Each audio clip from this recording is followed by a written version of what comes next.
Hello, everyone. Welcome to a very special episode of Uncanny Tracks. We are covering Star Trek Strange New Worlds Season 3. We are looking back over our coverage of all 10 episodes of that series. We also just recently released our overall coverage of Star Trek Strange New Worlds Season 2, which we forgot to record those many years ago, so you could listen to that right before this. Might make a nice double header.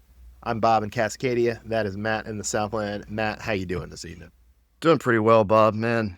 I'm a little nervous because, we just finished up our season 2 recap, like you said, and there were a lot more episodes in the great category than in the good. But now, with season 3, I'm questioning a couple of things. I put this a little later in the notes, but it makes sense to say it now. Like, season 3, clearly the worst season of Star Trek Strange New Worlds so far. Not terrible, not bad, but definitely the weakest, by far the weakest. Yeah, and we always want to emphasize, too, folks, that when we say it's the worst season, when you're rating it compared to other Trek, I mean, come on, this is still great stuff. Folks, this is still better than the first season and a half of the Next Gen, than the last season of Next Gen. It's better than the last season of original Star Trek, which had some bangers, but also had some terrible episodes in it.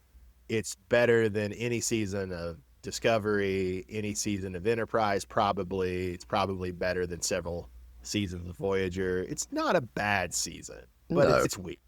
it's the weakest of the three so far. All right. Well, Matt, we usually, to catch listeners up if they don't know, we usually slot 3 different categories for episodes of a season. So we have a great, we have a good or okay or important or interesting without being great category. That's number 2. And then we have a dumpster fire. Those are our 3 categories. Matt, do you want to run through the ones we tossed into the great purpose? In the great category, we've got Wedding Bell Blues, which is the Spock, Chapel, Corby, Trelane hijinks episode. And just the surprise of Trelane and Q. Come on, it's great. Then you've got Space Adventure Hour. That is where you had Leon on the holodeck, a murder mystery. Phenomenal. You had Lens of Time, which was Cube meets Spock's brain prequel. Then you got the Saylat Who Ate Its Own Tail. That was a Star Trek Year 1 backdoor pilot. And then you had 4.5 Vulcans. Obviously, Lens of Time, not literally a Spock's Brains prequel, but spiritually, it's a Spock's Brains prequel. Spock's brain done right. Spock's Brain is actually, it's better than, it's not amazing, but it's better than you think. Tell us about the good, Bob. So in the good or the okay or the interesting or important without being great, we've got Hegemony Part 2, which is the premiere, which is basically Best of Both Worlds Part 2 with the Gorn. We've got Shuttle to Kinfori, which is where Pike and Mbinga deal with Klingon zombies as they seek a flower to save Batel.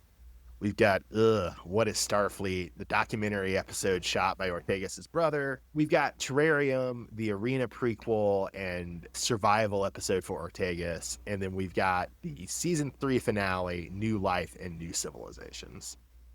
Going to get in some good radio here because I've got some things we may want to change. All right. So for starting off, Hegemony, the premiere, I agree, should be in the good category.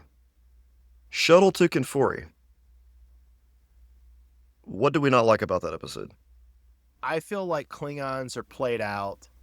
Unlike you, I'm not a big fan of Mbinga the operator. I just like Mbinga Doc.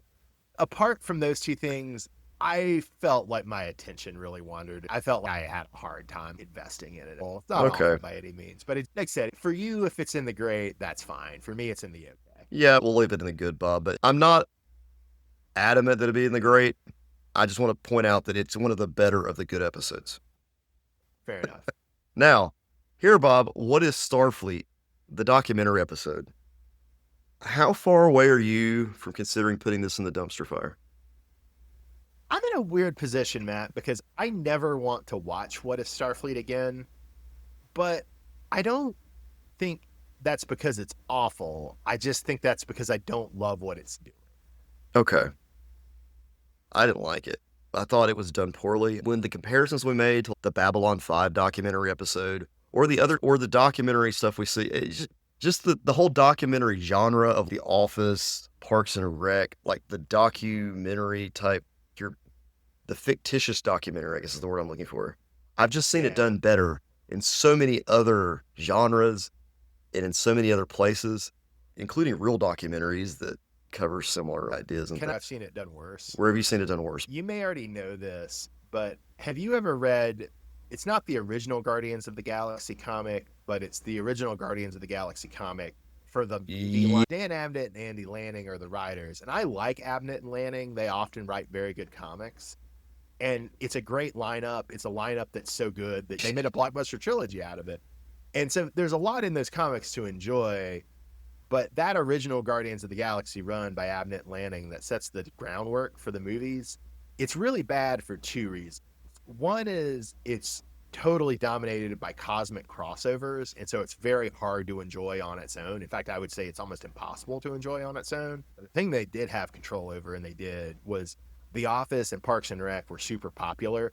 And so they did the comic as if it were a documentary being filmed about the Guardians of the Galaxy. And the characters are always directly addressing the panel, directly addressing the camera. Exactly. Yes, I do remember that. That was bad. So, and in general, that's a bad thing anyway. Parks and Rec and The Office managed to be good in spite of it, but it's in spite of. well, it's meant to be mind numbing in a sense, not meant to be in those types of documentary things. You're not really learning a lot. Whereas with this, they're trying to teach you about what's going on with Starfleet and all that. I don't know. It just was not my cup of tea. And I just felt that the way it was presented, I would think we could have seen more. It could have been done differently. In a little bit of a contrast, to me, the episode that's a lot closer to being in the dumpster fire than What is Starfleet is New Life and New Civilization. Okay. We talked about this extensively. There's a lot to like about that episode, but my God, the Battelle plot, Matt, the Battelle plot. All right, I agree with that, Bob. But I wouldn't put it in the dumpster fire because it is the finale, and there are some good parts. And you made that very clear in our coverage that there are good things about that episode. So we're not going to put What is Starfleet in the dumpster fire because it's bad. It's the worst of the good. Let's just put it that way. Now, the one other episode that we need to look at is Terrarium, and I want to make a point that Terrarium is much better if you watch Arena before you see the episode, or if you make sure you're aware of what's going on in Arena before Terrarium. Because you got Arena pilled after. Yes, got it afterwards, and then I'm okay. It makes more sense knowing I just wasn't as familiar with everything that happened at Arena. I do think that having seen Arena right before Terrarium or right after can really raise your estimation of Terrarium. But I would really stress, though, that there's still a lot to be somewhat dissatisfied with. Well, and I think, too, having to have that connection to TOS at this point, you brought this up in our other episode where you were saying that you have to draw so much on prior Trek to really appreciate it. We had an interesting example of that with the season 1 finale of Strange New Worlds, right? Which is the redoing of Balance of Terror. That's a stronger episode than Terrarium. I just can't imagine what you would get out of the season 1 finale of Strange New Worlds if you've never seen Balance of Terror. And you even a little bit have that with Wedding Bell Blues of like, if you don't know who Trelane and Q is, you may hate that episode. But if you don't know who Q and Trelane are, like, it's like God comes and disrupts a wedding and can control these things. Then his daddy God comes and gets him. It's not that crazy. Yeah, you're not going to have any real connection to it. Even though we put Wedding Bell Blues in the great category, and I'm okay with that, it's not well done on its own that you're going to invest in characters that Q and Trelane are playing. Traditionally, with Strange New Worlds, we divide the episodes into subcategories. So in season 1, we had 2 Dark Gorn episodes, 3 Hijinks episodes, and 5 Preachy Allegory episodes. In season 2, we had 2 Time Travel episodes, we had 2 Hijinks episodes, we had 1 Action episode, and we had 5 Preachy Allegories. In season 3, I'm going to put the division, and I want to hear if you agree or not, because this could be interesting. 3 Hijinks episodes, 4 Dark Prequel episodes, and then what I'm calling 3 over serious action episodes, which I'm saying are Hegemony Part 2, Shuttle to Kinfori, and What is Starfleet. Bob, we're missing all the Preachy Allegory episodes. Yeah, no Preachy Allegory, although I would say that arguably What is Starfleet could be. Oh, yeah. But I think they're better described as over serious action. 100%. That may be why the season's kind of weak. We say Preachy Allegory, and that's sort of an insult, but it's also that's what Star Trek is. The best Star Trek usually is. preachy allegory. It's fine. Yeah, we may call it cheesy, but we love it. It's what we want life to be. All right, Matt. What was your favorite of the Dark prequels? Well, Bob, if I had to go with a dark prequel episode that was my favorite, it'd be the Salat Who Ate Its Tail. Is it your favorite, or is it just the most prequel, or is it? It's my favorite, for sure, of the dark prequel episodes. I'm going to say Lens of Time just to have a different answer, but you probably have the better argument. And also, Lens of Time, in some sense, it's not really a prequel. In other sense, It reminds me of the prequels you see in comic books sometimes. They did meet at one point, and they were doing all these things together. There's still some adventure going on with those characters. It's a weird feeling, but it definitely has that prequel sense to it. All the other stuff you have to have a whole lot of knowledge about, like you said, to really understand that it's meant to be a prequel to that. well, and I do think there's something interesting about this category we have of the 4 dark prequel episodes, Matt, of we have picked the 2 that actually are the least prequel-y of the prequels, right? On the one hand, it is like, oh, the entire Enterprise crew is together. But on the other hand, it teases being a prequel to Doomsday Machine and then swerves you.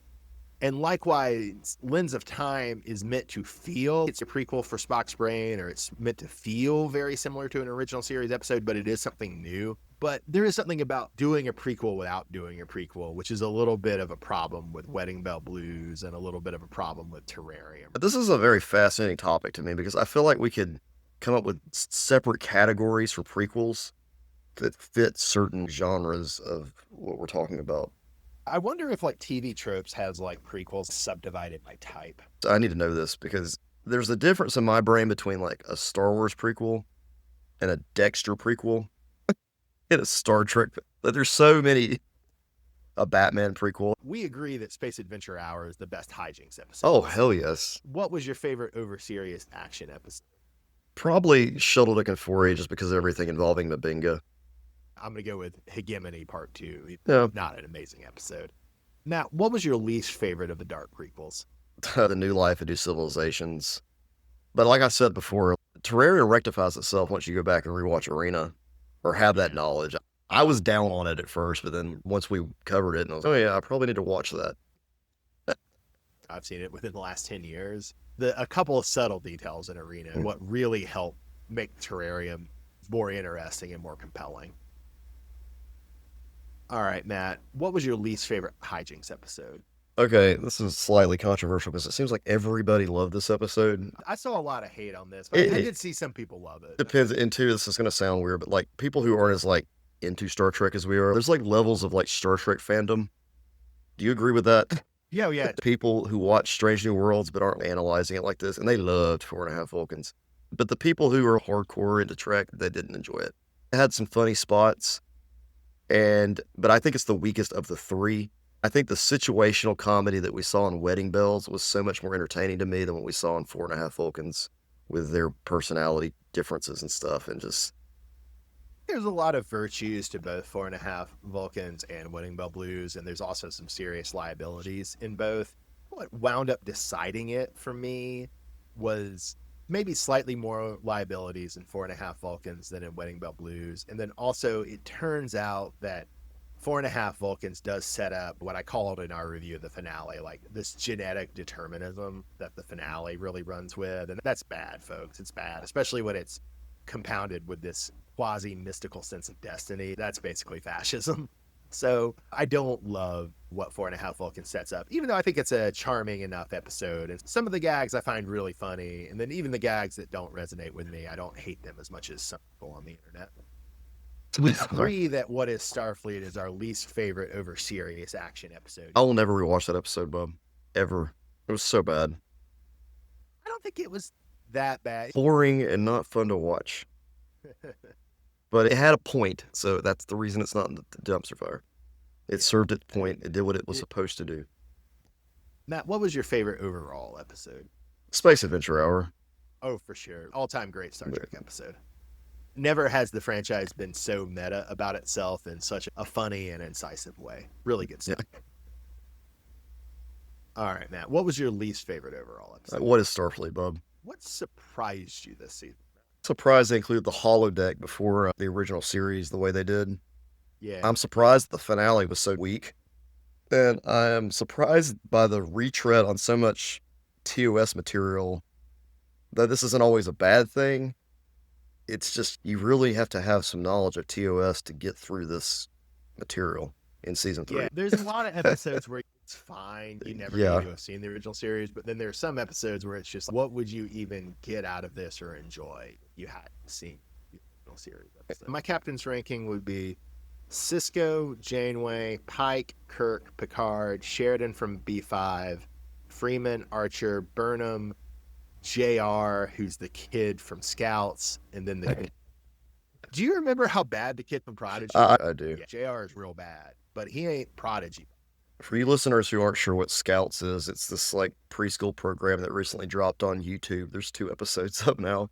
The argument we're having, is it aimed at 1-year-olds or is it aimed at 4-year-olds? Yeah, If it's aimed at 4-year-olds, my God, those are some stupid 4-year-olds. this is some intense conversation we have. We're gonna save it we're gonna do an episode on it. We don't need to be coming out this hard against children's media. We already did that with Prodigy. My list goes Cisco, Pike, Picard, Kirk, Janeway, Sheridan, Freeman, Archer, Burnham, and then the kid from Prodigy. But you're gonna put JR beneath the kid from Prodigy. Bob, am I gonna rank the damn kid from? You know what? Screw you, because you made me rank Freeman anyway. She's a cartoon. All right, fine. JR goes before the kid from Prodigy. I'll do it just to please you, just to make you happy. Because, well, stupid as I even forgot the kid's name to begin with. Even I watched the show. No. The utter humiliation I felt, Matt, as I had to go on Memory Alpha to figure out what his name was. The utter humiliation. And all because you ranked Scouts in the show rankings. And so it's like, all right, if Matt did it, I hadn't even watched the damn show. I had to watch the 2 episodes. I put it on double speed to get through it. The problem with Bob is that he wants to be this like Star Trek completionist and watch every single thing that's ever come out with Star Trek. The line's been drawn, Matt. The line's been drawn. I'm not watching any more Scouts. The fact that the 2 episodes they aired are the same episode. There's no difference. But Bob, they launched a pancake at the thing in the first episode. I'm also, Matt, Scouts, I'm drawing the line on 2 episodes is enough. No more. Okay. Never again. And if Starfleet Academy, if that show doesn't immediately draw me in, I'm cutting it off. I don't care about Starfleet Academy. I never wanted a Starfleet Academy show. They've been trying to make a Starfleet Academy show since the 90s. It utterly mystifies me. It's because those young characters can create franchises if they grow up. I'm glad that Paul Giamatti and Holly Hunter are in Starfleet Academy. That gives me hope because they're good actors. But you're making a kid franchise, and the 2 people I know are in it are like in their 60s. Yeah. We pulled that doctor from that 90s show y'all liked. But to get back on track, were you happy with Ortegas's continued development from season 2 into season 3? I mean, they managed it, though. I could have done without her little brother, Bob. They could have done away with Beto. I didn't need that guy. On the one hand, what they do with Ortegas is fine, but the presence of Beto, although it started charming, got tedious. Yeah, his introduction was fine. Some of the stuff he did with Uhura was fine. Way that documentary episode really brought down 4.5 Vulcans. What Uhura did to Beto would have been a lot funnier if the documentary episode hadn't happened. Yeah. And I'm glad they don't overuse her.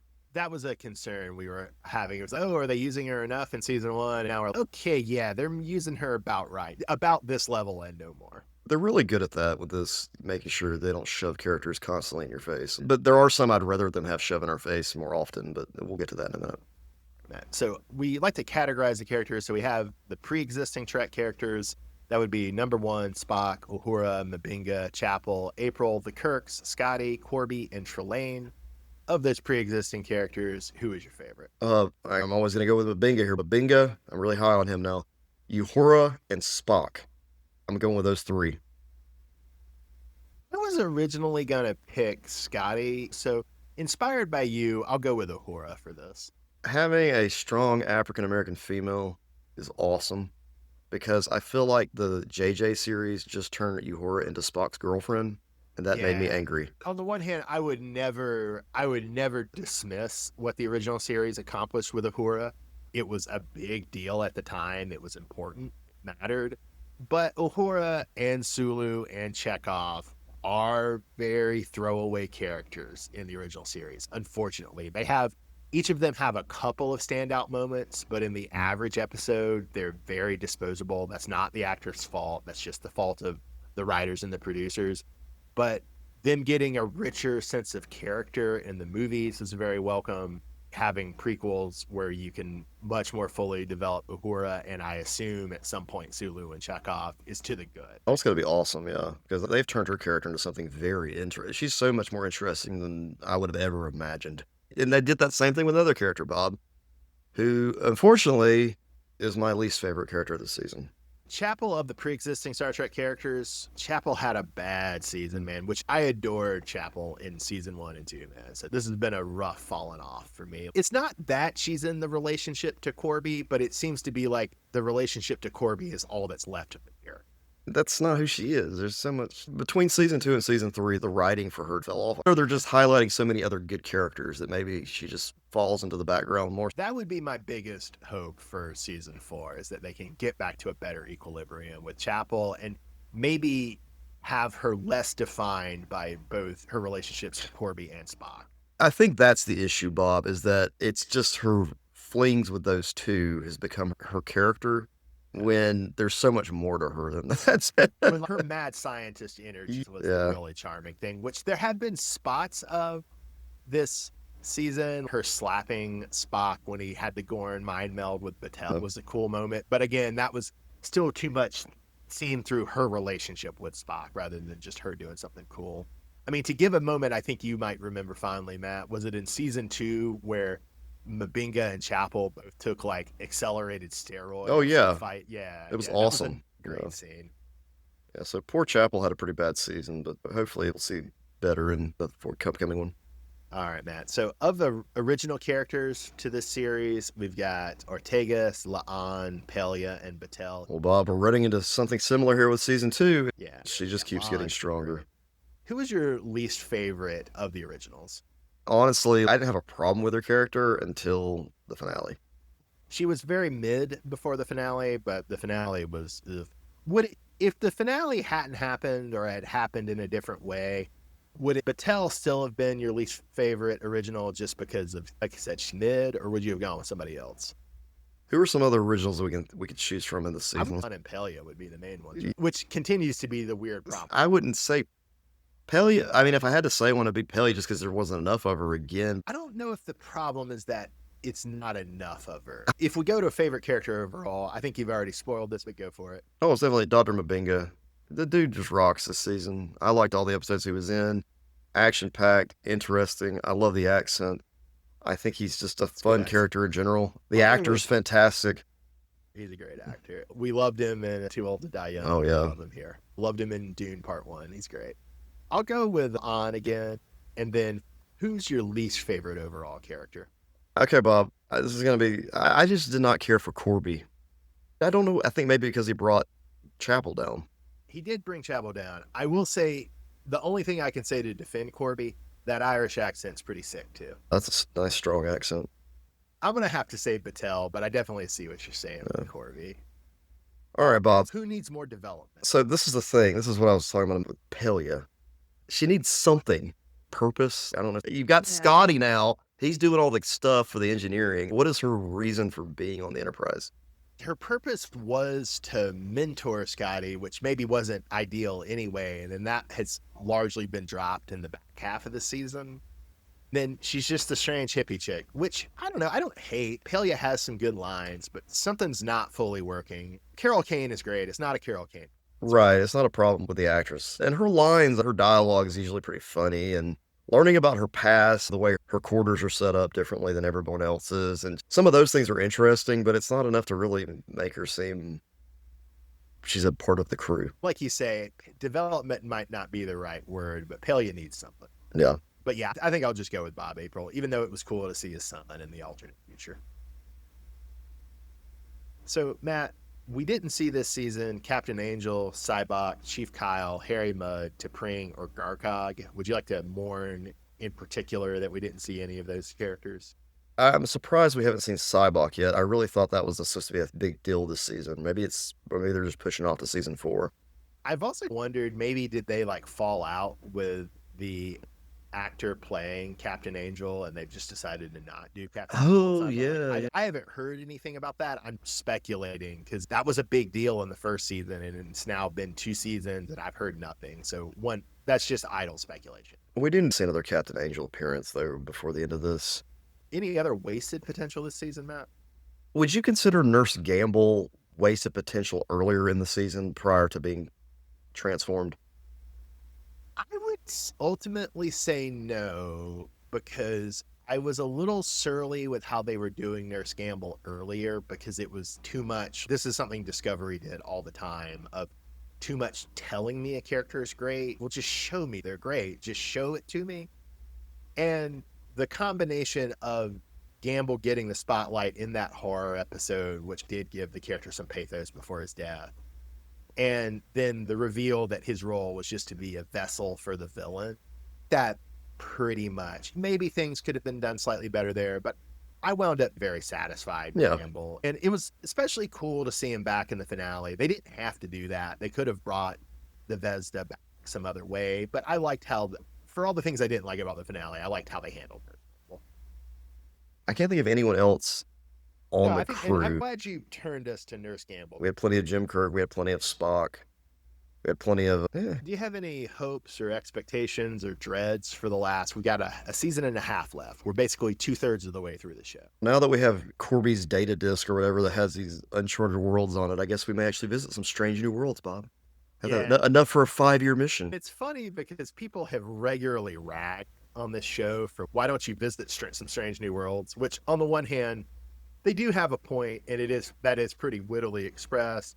On the other hand, I don't think it's as big of a deal as the people who make that complaint think it is. And also, they do visit some strange new worlds. Well, that was my problem, Bob, even saying that, because they were literally on a planet where there were upside down pyramid things floating, and they had to go through like a portal to get there. We did crack this earlier that the two potential issues with this season, one of them is the lack of preachy sci-fi allegories like we love from Star Trek. Right. And you have to visit strange new worlds to get those preachy sci-fi allegories. Exactly.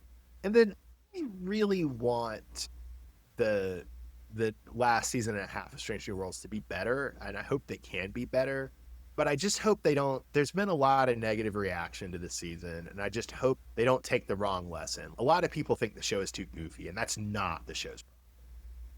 The show is really delightfully fun. Oh, it's not goofy. It's goofy in a joyful, useful way. Goofy's the rock. It's comical, but it has a serious enough tone to where you're not taken away from it. It doesn't take you out of the moments. Star Trek needs to be preachy allegory, and it needs to be fun. Right. And it doesn't have to do both of those things in every episode, but it needs to alternate. That's the key thing. So please, no more genetic determinism. Please maybe be more intentional about the prequels. Please maybe get back to what was great about Chapel. But yeah, don't stop being fun. I'm really looking forward to the Muppet episode. That'll be interesting.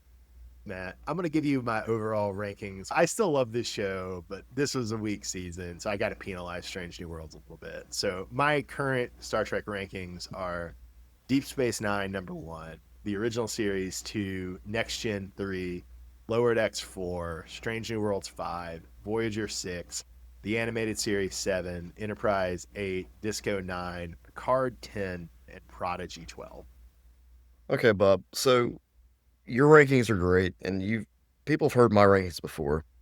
But when I was doing this set of rankings, I thought to myself, if I am at home and I want to watch Star Trek, and I had to choose which actual show to watch from the franchise, what would I go to first, all the way to what would I go to last? Way to think about That's how I'm thinking about it. All right, so here's my list. DS9, Strange New Worlds, TNG, Lower Decks, TOS, Voyager, TAS, Picard, Enterprise, Disco, Prodigy, Scouts. So I think yours is a very respectable list. I did just want to, one thing I wanted to ask is there a reason that this season hasn't changed your ranking of Strange New Worlds? Not that it had to or needed to, but just is there a reason? I had to dock Strange New Worlds a lot of spots. I got to give it another see. I got to see it all the way out before I'm going to move it around too much. I would go back and right now I would have no issue going back and probably rewatching season 1 or 2 of Strange New Worlds without batting an eye. I don't have any problems with that. But Okay. but I'd have to sit there and think about what episodes I want to watch. Lower Decks, I love Lower Decks, but once you've watched the episode once, you've got the jokes, you've heard them. You can go back and watch some of the better episodes. That's a fair point. Yeah. Now TOS I watch primarily just for like historical reasons to make sure that I can understand the other stuff. Voyager, like I've told you, I can't get into it. Can I put in to prod you on two more things then? Go right ahead. Okay, so by your standard of what are you comfortable just throwing on, even though I don't love Enterprise, I would argue that the average episode of Enterprise is much more likely to be more interesting to you than the average episode of Picard, not the least because Picard is serialized. I did not take that in consideration when I put Picard there. And I had never seen a lot of Enterprise, so if I was going to watch one, let me switch those up. Let's put Picard after Enterprise. At some point, we do need to do a little bit of a highlight reel, of Voyager and Enterprise. That could be fun. I'm not going to go back and watch Disco ever, though, again. I still like Disco better than Picard, but that's done. And then, Matt, my argument for Scouts over Prodigy is there's a lot less of it, and there's no Wesley Crusher. Did I tell you about the PlayStation Store putting the Star Trek Prodigy game on sale for $1.99? Originally it was like $30-something. And it's dead, baby. It's dead. I still didn't buy it. It's like, I still couldn't pull the trigger. It's like $2. Like, nah, I'm good. This has been a delightful covering Strange New Worlds with you. I'm really looking forward to doing the back third of the show, the last season and a half over the coming years. Listeners, thanks for going on this journey with us. Keep up with us. If you like zany, retro-futurist science fiction, we're going to start an occasional series where we look back at the Lee Kirby Fantastic Four. So join us for that. I think we have some Batman coverage still to do with Gotham City Sirens and probably pick up another Batman book. Our next big project is probably going to be the John Hickman Avengers. So a lot of high concept sci-fi. So join us for that if you're interested. And folks, TV wise, don't worry, we'll have some TV coming up. We can't just read all the time. Oh, no, we have TV coming up. Something's got to be coming out, Bob. I haven't watched it yet, but if the Task show on HBO is good, we could do an episode on that. Okay. I'm leaning no on Alien and Peacemaker. I just don't know that we have enough. Oh, what's so sad, Bob, is I forget that I have an episode of Peacemaker to watch. It's still better than the first season. But it's not like must-watch TV. It's not like I'm like sitting down Thursday night and wanting to watch it. I'm like, oh yeah, I got to go back and watch that. And I'm not feeling this as acutely as I felt for season 1 for Peacemaker, but I'm still thinking the entire time this could have been a movie. Yeah. James Gunn needs to get a clue. There was so little in season 1 that it could have just all been one movie. Well, based on last week's episode, it seems to me like we're just going to move at a snail's pace for 8 episodes. Is there anything else coming up that we're even going to cover for the people now? Whenever Friendly Neighborhood Spider-Man and X-Men 97 and Cape Crusader come back, we'll do that. Probably we'll do My Adventures with Superman, but I get kind of tired of that show. It's so forgettable. Man, that's the problem. All this stuff is you just consume it and you're forget it. There's a whole Superman cartoon that's out there and a Batman one. We're just spoiled, Bob. That's the issue. We are a little spoiled. And I'm genuinely happy about more Cape Crusader, Friendly Neighborhood Spider-Man, and X-Men 97. I'm looking forward to all of those. I'm not looking forward to a season 3 of the Superman show. I guess they were saying this year, but I don't think we have a date for it yet, as far as I can tell. We'll research that, folks. We promise you there'll be TV and movies somewhere in there. We're not just going to keep covering comics. We'll keep covering comics until TV gets better, Matt. It's... All right, listeners. Thanks for joining us on the Strange New Worlds journey. Please stick with us on Uncanny Tracks. I'm Bob in Cascadia. That's Matt in the Southland. Have a great. Thanks for listening.